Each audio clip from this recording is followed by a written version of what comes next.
Hi guys, જય માતાજી। મારા નવા વ્લોગમાં તમારું સ્વાગત છે। તો આપણે આવી ગયા છે ખેતરમાં। તમે જોઈ શકો છો, આ છે આપણું ખેતર। તો મિત્રો, ખેતરમાં જોઈ શકો છો તમાકુ। મહેનત કરો ને તો ભગવાન જરૂર આપે જ છે।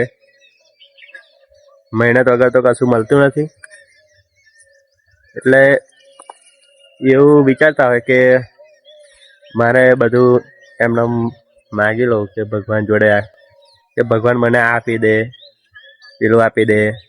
એમ ભગવાન ના આપે, મહેનત કરવી પડે। મહેનત કર્યા વગર કશું મળે ના મળે।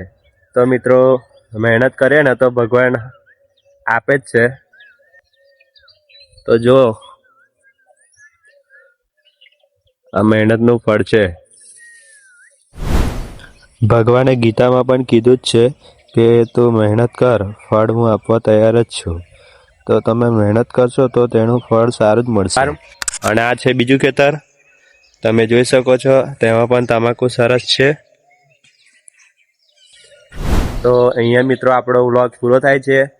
તો ફરી એક મળીએ એક નવા વ્લોગમાં। ત્યાં સુધી જય માતાજી।